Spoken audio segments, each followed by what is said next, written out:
I never thought I'd be the kind of person to air my dirty laundry on the internet. I was always private, the type who kept family business within the family, who smiled through difficulties and handled things with grace behind closed doors. But then again, I never thought my husband of 8 years would fuck his assistant in every mid-range hotel within a 50-mile radius of our home while I was taking care of our 2 kids either.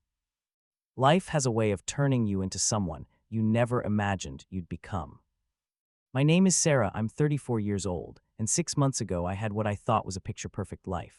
My husband Mark and I met in college, one of those romantic comedy meet-cutes where he spilled coffee on my laptop in the library and spent the next 3 hours helping me make sure it still worked, which turned into dinner, which turned into 8 years of marriage and 2 beautiful children. Emma is 6 and Liam just turned 4. We had a nice house in the suburbs, a golden retriever named Biscuit, and every boring, beautiful cliché you could imagine. Mark worked as a regional sales manager for a pharmaceutical company, and I worked part-time as a graphic designer from home so I could be there for the kids. We weren't rich, but we were comfortable. We went on family vacations, had date nights twice a month, and still had sex regularly, or at least I thought it was regular. Apparently, I didn't know what regular meant. The first crack in my perfect world came on a Tuesday. I remember it was a Tuesday because that was the day Emma had soccer practice, and I was running late trying to get Liam to stop crying about wanting to bring his entire collection of toy dinosaurs in the car. Mark had left his iPad on the kitchen counter, which wasn't unusual. He often forgot it because he primarily used his phone and laptop for work. The thing was charging, and I noticed the screen light up with a notification. I wasn't trying to snoop, I really wasn't, but the preview message that appeared on the screen made my blood run cold.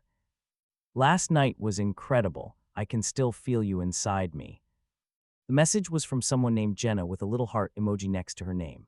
My hands started shaking. There had to be an explanation, right? Maybe it was a spam message, maybe his iPad got hacked, maybe it was meant for someone else in some group chat and the names got confused. I unlocked the iPad, which wasn't hard because we'd always had an open phone policy in our marriage. We knew each other's passwords, we had nothing to hide, or at least I had nothing to hide. What I found when I opened his messages made me physically sick. I barely made it to the bathroom before I threw up my breakfast. There were thousands of messages between Mark and Jenna, going back almost a year. A full year of good morning beautiful texts, explicit photos that made me want to bleach my eyes, detailed descriptions of what they wanted to do to each other, and worst of all, messages about me. About how I'd let myself go after the kids, about how I was always tired and never in the mood, about how being with her made him feel alive again. They had pet names for each other. He called her his little firecracker, and she called him Daddy, which made me want to vomit all over again because that's what our children called him. I sat on that bathroom floor for I don't know how long, just staring at the wall, feeling like my entire reality had shattered. Every memory I had was now suspect. Every time he'd worked late, every business trip, every time he'd been on his phone and smiled and said it was just work stuff when I asked. All of it was lies. Our whole life was built on lies. But here's the thing about shock, it eventually turns into something else. For some people it's depression, for others it's acceptance. For me, it turned into rage. Not the hot, explosive kind that makes you scream and throw things, though that came later. This was cold, calculated rage, the kind that makes you think clearly, maybe for the first time in years. I realized I had a choice to make. I could confront him privately, we could go to therapy, maybe try to work it out for the sake of the kids like everyone always says you should do, or I could do something else entirely. I chose something else. First, I needed to think. I picked up Liam, who had finally stopped crying about his dinosaurs, got Emma to soccer practice somehow, even though I felt like I was moving through water the entire time. I smiled and chatted with the other moms, and nobody noticed that anything was wrong. That's when I realized how good I'd gotten at pretending everything was fine. All those times I was exhausted from taking care of the kids and the house while Mark worked late. All those times I pushed down my frustration and loneliness and told myself this was just what marriage was like. This was just a phase. He was just stressed with work. I'd been pretending for so long that it was second nature. When I got home, Mark was already there, cooking dinner like everything was normal. He kissed me on the cheek, asked how soccer practice was, ruffled Liam's hair. He was such a good actor. How had I never noticed? Or maybe I had noticed, and I just made excuses because it was easier than facing the truth. "You forgot your iPad this morning," I said, keeping my voice steady as I handed it to him. "Oh, thanks, babe," he said, not even a flicker of concern in his eyes. I was looking for that. That night after we put the kids to bed, after we watched Netflix on the couch with his arm around me like we'd done 1,000 times before, after he kissed me goodnight and rolled over to go to sleep, I lay awake and made my plan. I wasn't going to confront him yet. I was going to gather evidence. Every text, every photo, every hotel receipt, every credit card statement. I was going to document everything. And then I was going to make sure everyone knew exactly who Mark really was. Over the next 2 weeks, I became someone I didn't recognize, but someone I was grimly proud of. I installed a recovery program on his iPad that backed up all his messages to a cloud account only I had access to. I went through our credit card statements and highlighted every charge that was suspicious. There were so many. Hotels, restaurants, lingerie from Victoria's Secret that I'd never received, flowers from 1-800-Flowers that never showed up at our house. He'd even used our joint account for some of it. That's how little he respected me. That's how sure he was that I'd never notice or never question him. I created a folder on my laptop labeled Tax Documents 2023 because I knew Mark would never open something that boring. Inside, I compiled everything. Screenshots of their text conversations, organized by date. His location history from Google Maps, which he'd never thought to turn off, showing repeated visits to the same 3 hotels. Photos she'd sent him, photos he'd sent her, including some taken in our bedroom, in our bed, when I'd been away visiting my sister. That discovery made me cry so hard I thought I might break a rib, but I saved those photos too. But I didn't just want evidence of the affair. I wanted context. I wanted to know who this woman was who'd been fucking my husband for a year. It didn't take long to figure out. Jenna Calloway, 26 years old, Mark's assistant at work. Of course she was his assistant. Of course she was 8 years younger than me, with no kids, no stretch marks, no exhaustion from waking up 3 times a night with a teething baby, or getting thrown up on or spending her days negotiating with a 6-year-old about why we can't have ice cream for breakfast. She had an Instagram full of gym selfies and brunch photos and inspirational quotes about being a boss babe and living your best life. She'd even liked some of my posts, probably laughing at me the whole time. I started following her on a fake account, watching her stories, learning her routine. She posted everything online, which made my job easier. She checked in at restaurants, at bars, at hotels. She posted cryptic quotes about loving someone you can't have and forbidden love with stupid emoji. She had no idea I was watching, collecting everything. The texts between them were the worst part. I read every single one, torturing myself with the details. They talked about running away together. He told her he was going to leave me, that he just needed to wait for the right time. He said he didn't love me anymore, that he maybe never really loved me, that marrying me was a mistake he made when he was too young to know better. He said the only good things to come from our marriage were Emma and Liam, and even then, he complained about how much time they took up, how he barely got any time to himself anymore. Meanwhile, to my face, he was planning our 10-year anniversary trip. We were supposed to go to Hawaii, just the 2 of us. His parents were going to watch the kids. He showed me hotel options and asked which one I liked better. I wanted to scream at him, to throw his iPad at his head, to ask him if he was planning to take Jenna instead, but I didn't. I smiled and said the hotel with the ocean view looked perfect, and I watched him make the reservation, all while knowing I was going to burn his entire life to the ground before we ever got on that plane. I started seeing a lawyer, telling Mark I was meeting up with my friend Rachel for coffee.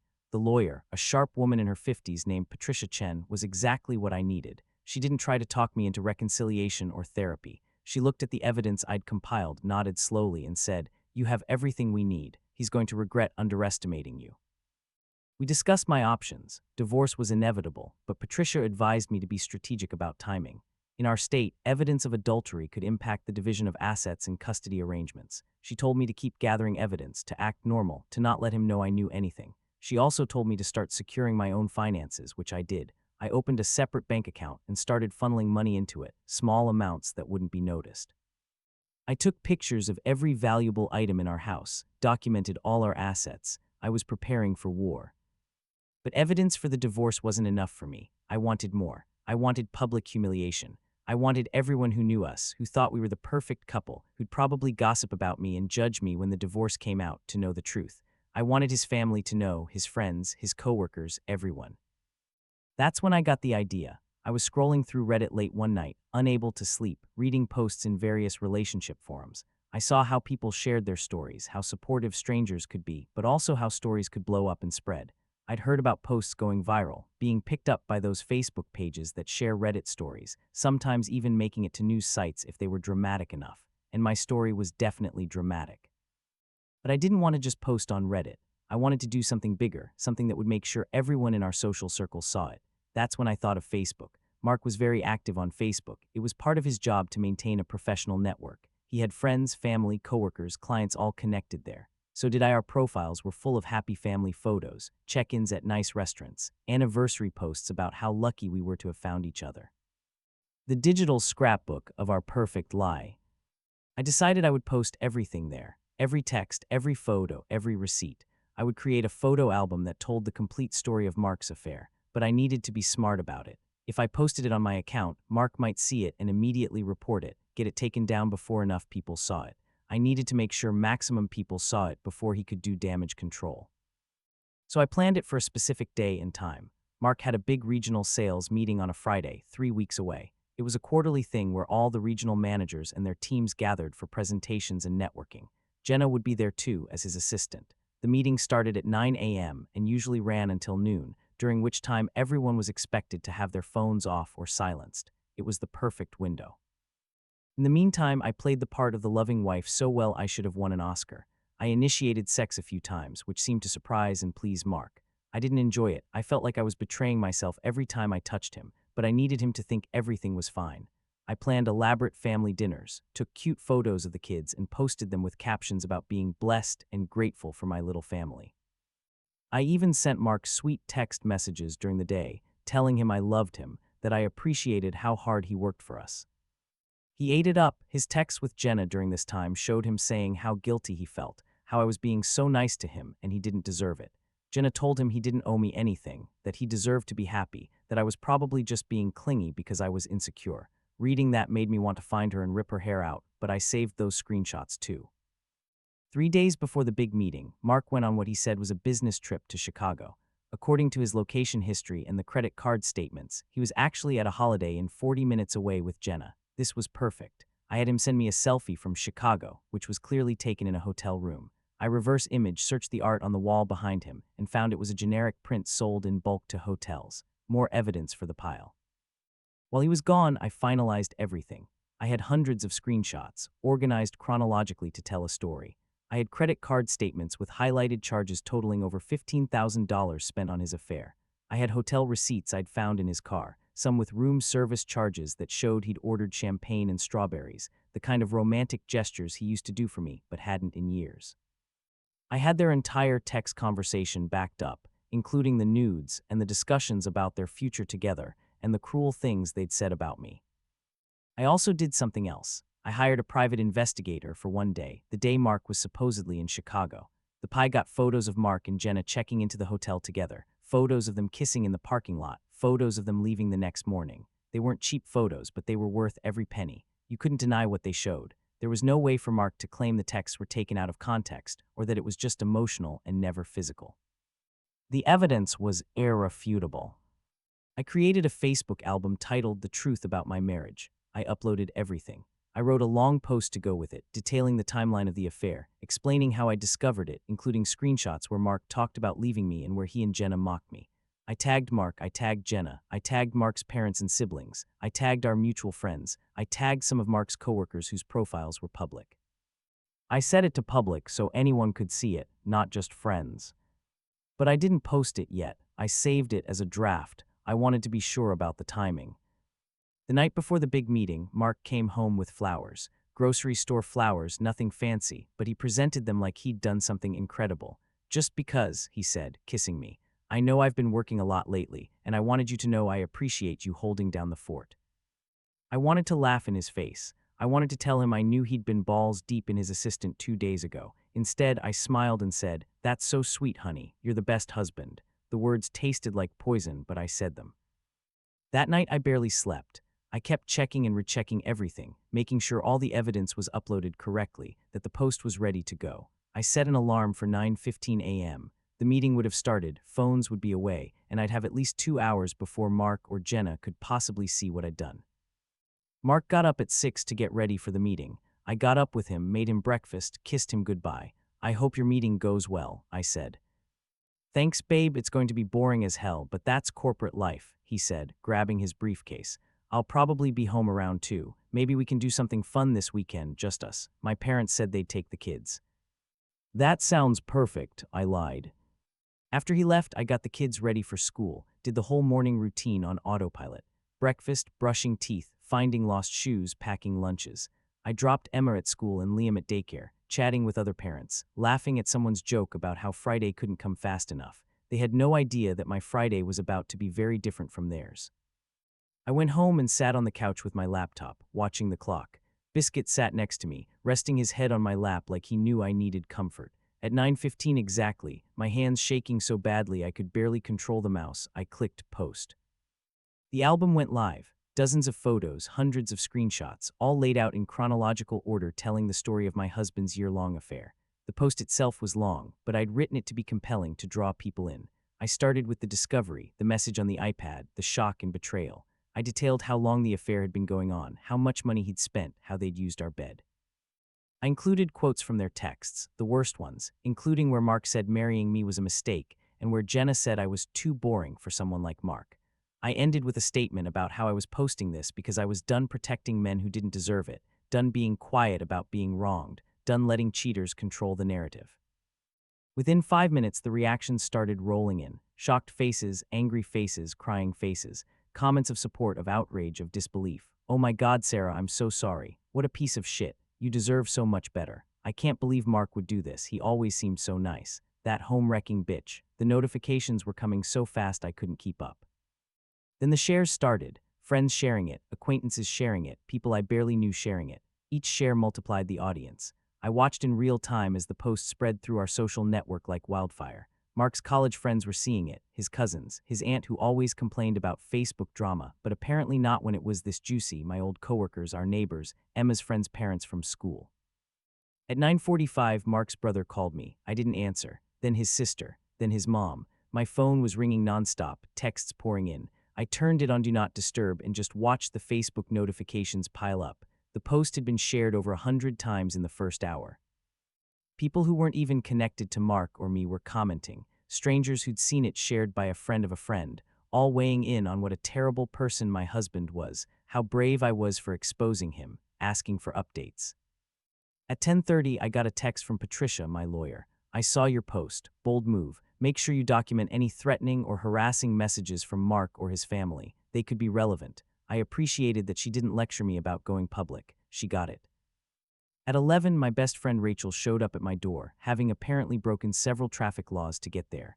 Holy shit, Sarah, she said, pulling me into a hug. Holy shit, are you okay? That was the most badass thing I've ever seen, but are you okay?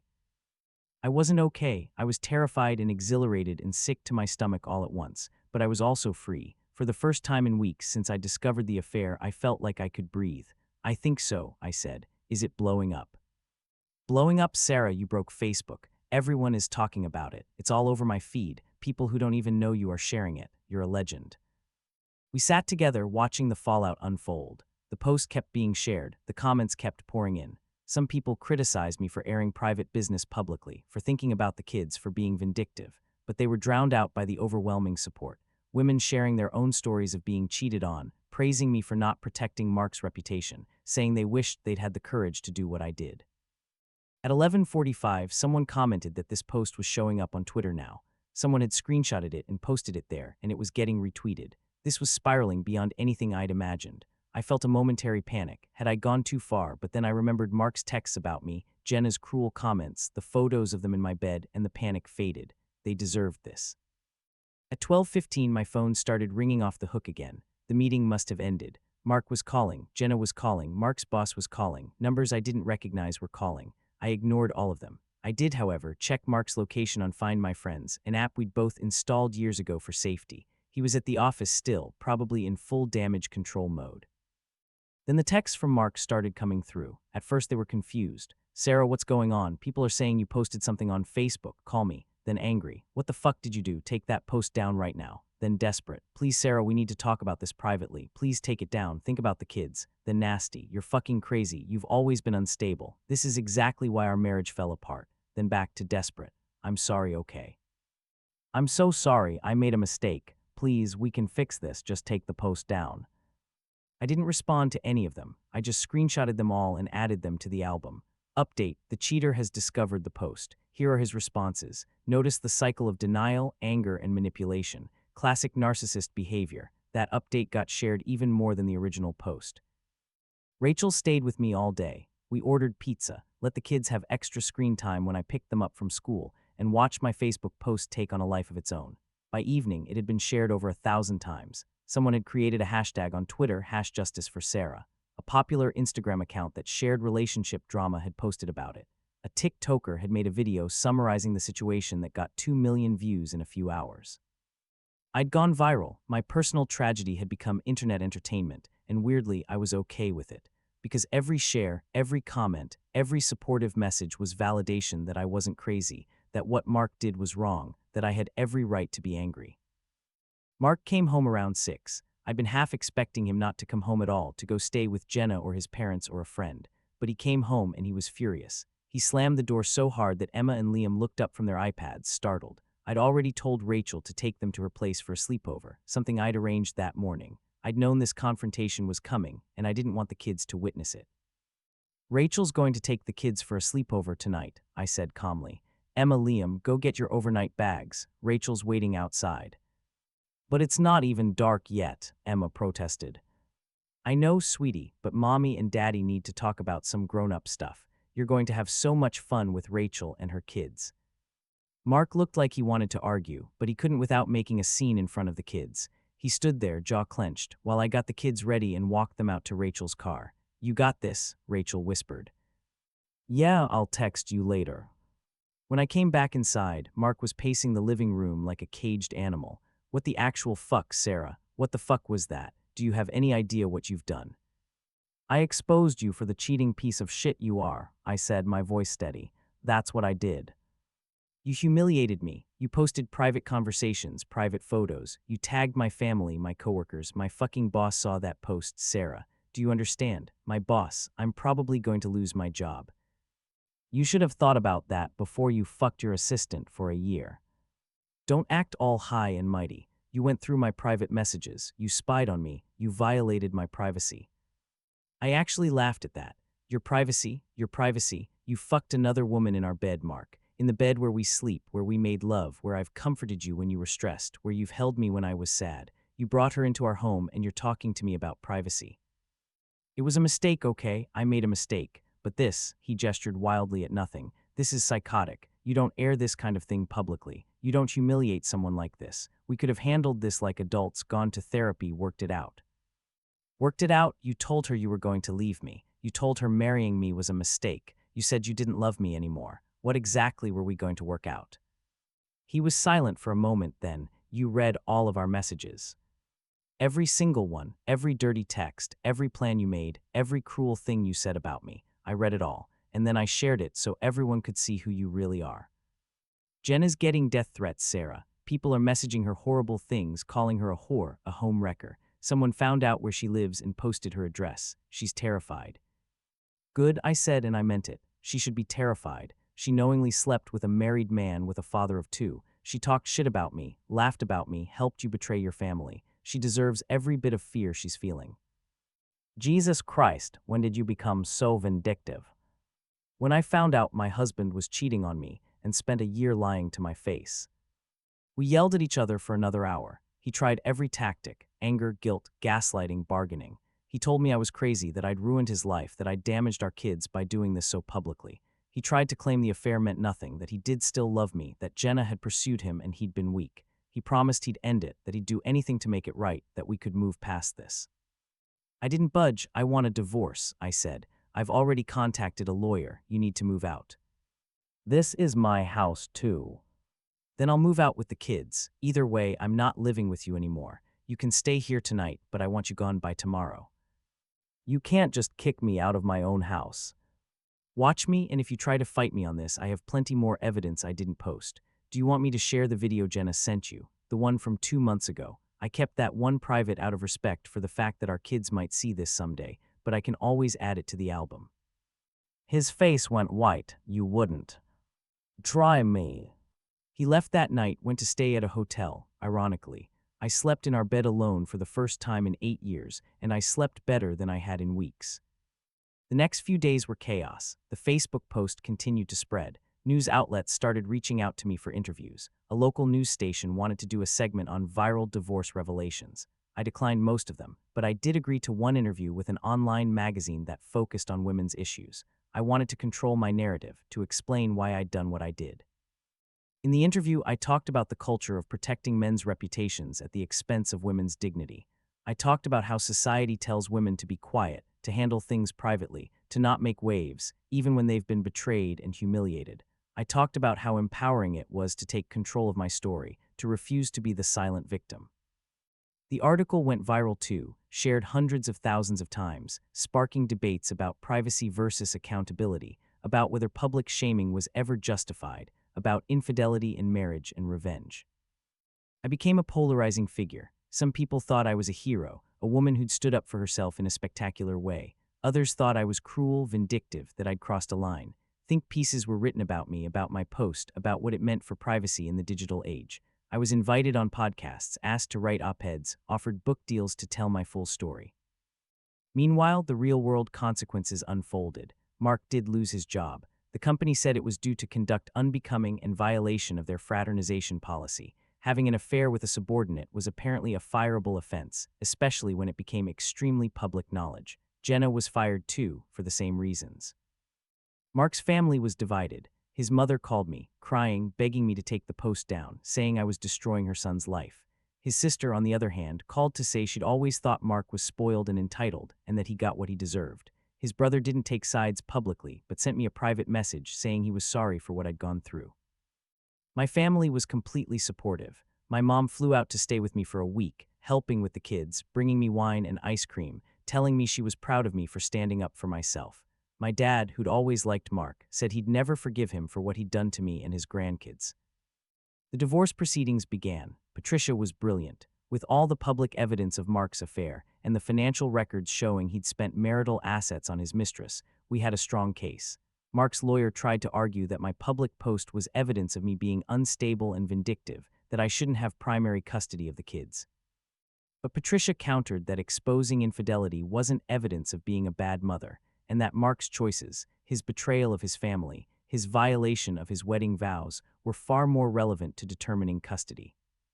The custody evaluation didn't go well for Mark. The evaluator noted that he'd prioritized his affair over his family, that he'd lied extensively, that his judgment was questionable. While I'd made a dramatic choice in posting publicly, it was a one-time action in response to extreme emotional distress, not a pattern of unstable behavior. I got primary custody. Mark got every other weekend and one evening a week. The asset division was satisfying. Because Mark had spent significant marital funds on his affair, the judge ordered that he compensate me for those expenses. Between the hotels, the gifts, the dinners, it added up to over $20,000. Combined with a fair split of our other assets and child support, I came out of the divorce in decent financial shape.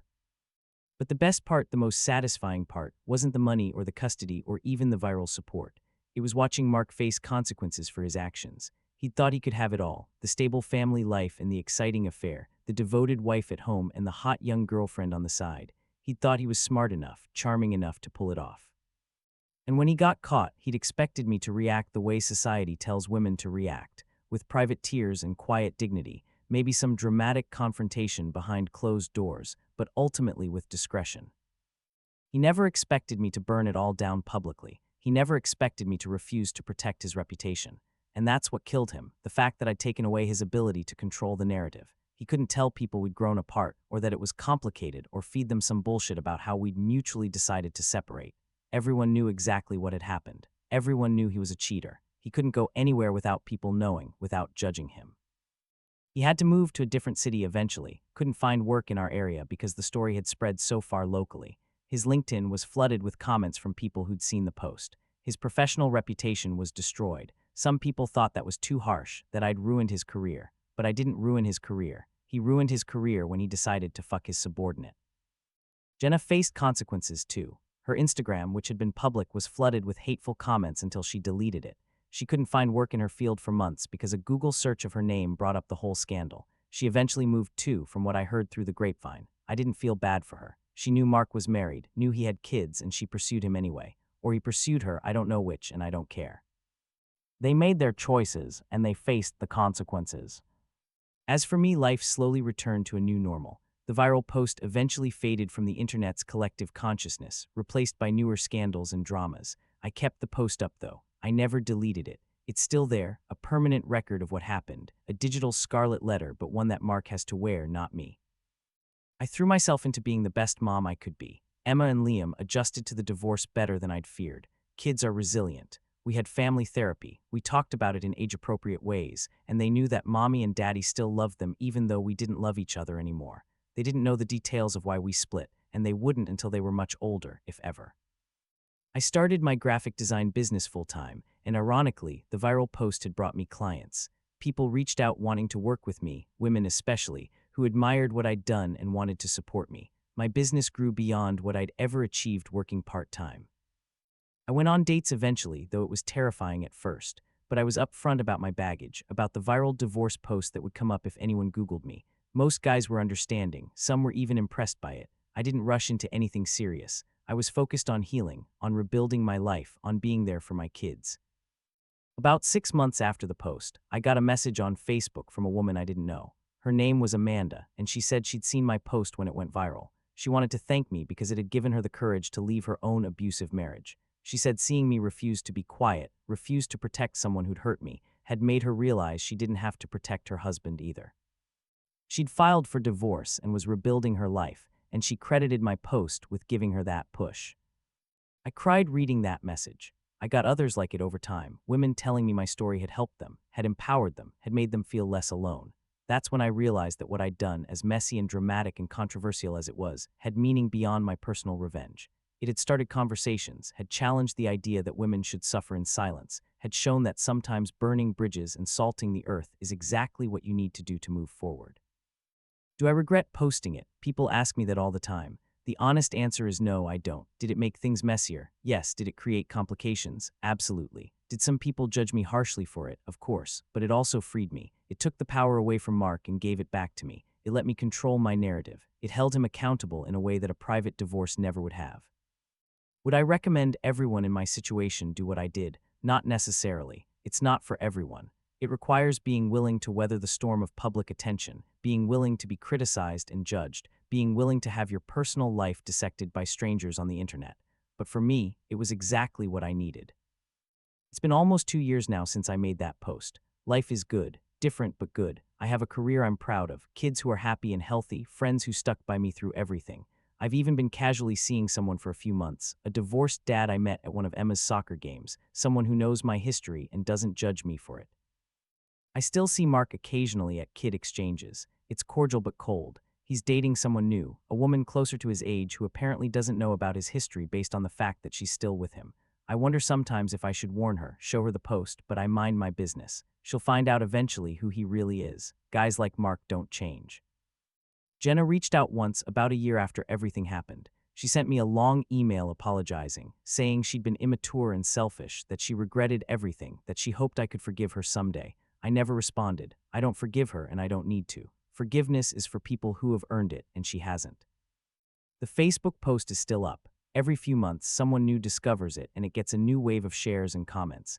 It's become this weird piece of internet history, a cautionary tale, a revenge story, a conversation starter about privacy and accountability and how we treat infidelity in modern relationships.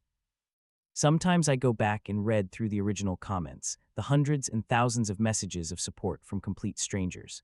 They remind me that I wasn't crazy, that I wasn't wrong, that what I felt and what I did came from a place of justified anger and hurt. People have asked me if I'd ever take the post down. Mark's asked, through lawyers and through mutual acquaintances. His new girlfriend apparently asked him to ask me to delete it. His mother asks every time she sees me, but I won't. That post is my truth. It's the evidence of what happened, the record of his betrayal and my response. Taking it down would be like saying I regret standing up for myself, and I don't. I've thought about writing this all out fully, the whole story from start to finish, maybe as a book or a blog. Part of me worries it's exploiting my pain for attention, but another part of me thinks there's value in sharing the full story, the parts that didn't make it into the Facebook post, the emotional journey, the aftermath, all of it. Because here's what I learned from all of this. You don't have to be quiet. You don't have to protect people who hurt you. You don't have to handle betrayal with grace and dignity if you don't want to. You're allowed to be angry. You're allowed to want revenge. You're allowed to make sure everyone knows the truth, even if it's messy and uncomfortable and makes people clutch their pearls about privacy and airing dirty laundry. I was told my whole life to be nice, to be understanding, to not make waves, to consider other people's feelings before my own. And where did that get me? Married to a man who felt comfortable enough to cheat on me for a year because he knew I'd never cause a scene. I'd never do anything to embarrass him or rock the boat. But I did rock the boat. I capsized that motherfucker, and I'd do it again in a heartbeat. The funniest part of all of this, the part that still makes me laugh when I think about it, is that Mark's biggest concern throughout the whole thing was his reputation. Not my pain, not the kids' well-being, not the destruction of our family. His reputation. He was so worried about what people would think of him, how this would affect his career, his social standing, his image. And that told me everything I needed to know. He didn't love me. Maybe he never did, or maybe he did once and it faded, I don't know. But by the end, I was just a supporting character in his life story, someone to maintain his household and raise his kids and be there for family photos while he had his real fun elsewhere. The viral post flipped the script. Suddenly, he wasn't the successful sales manager with the perfect family. He was the cheater, the liar, the villain in a story that thousands of people were reading and judging, and he couldn't stand it. Good, he shouldn't be able to stand it. He should have to live with the consequences of his choices, just like I have to live with the consequence of mine, though honestly my consequence has been a better life without him, so I'm not complaining. I've become sort of a minor internet celebrity in certain circles. I get recognized sometimes, not often, but it happens, usually by women who read the post or heard about it, who want to tell me their own stories or thank me or just give me a high five. It's weird but also kind of wonderful, this strange sisterhood of women who have been betrayed and are done being quiet about it. I've been asked to speak at a few events about my experience, about standing up for yourself, about not letting shame silence you when you're the one who was wronged. I'm not a natural public speaker, but I've done a few of these talks and they've been surprisingly rewarding. Telling my story to rooms full of people, watching them nod in recognition or tear up or laugh at the parts where I got my revenge, it's therapeutic in a way I didn't expect. Someone once asked me during a Q&A if I worried about how this would affect my kids when they got older, when they could read the post and see all the details. It's something I've thought about a lot. Emma's already asking more questions about why Daddy doesn't live with us anymore, why we got divorced. For now, I tell her that sometimes adults grow apart, that Daddy and I both love her but couldn't be married anymore. When she's older, if she wants to know the full truth, I'll tell her. I'll show her the post if she asks.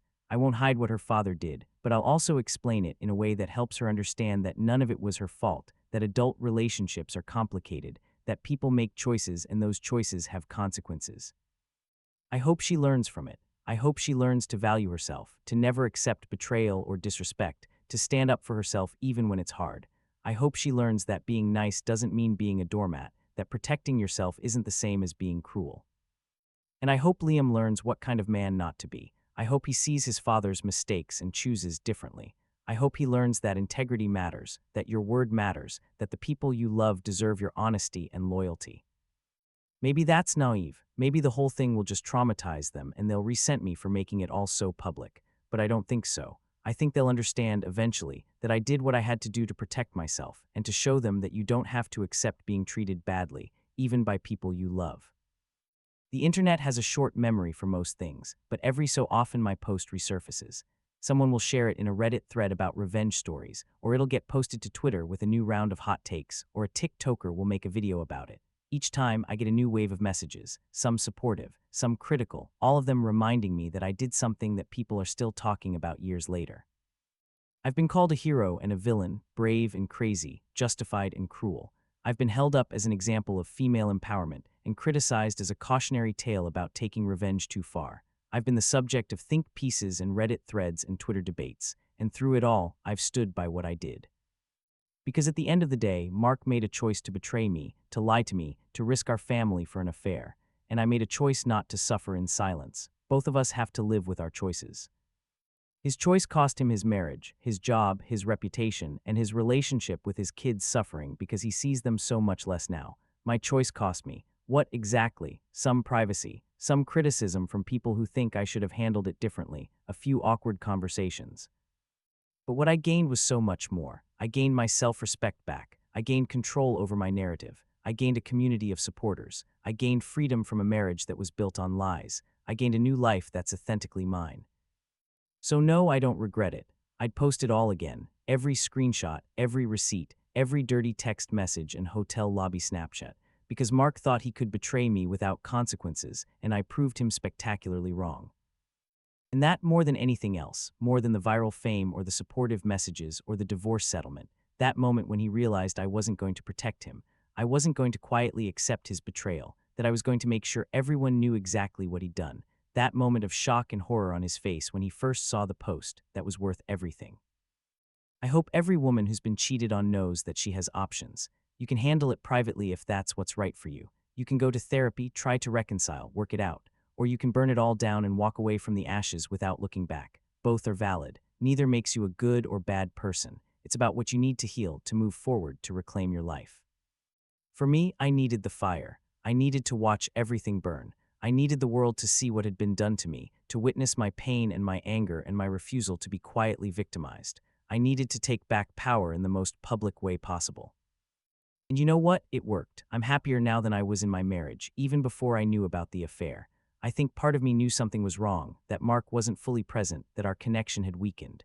But I'd ignored it, made excuses, told myself it was just the stress of jobs and kids and life.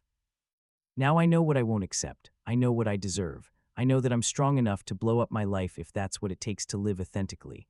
And that knowledge, that self-assurance, is worth more than any intact reputation or private suffering. The post is still there. It'll probably always be there, somewhere on the internet, in screenshots and archives and shared links.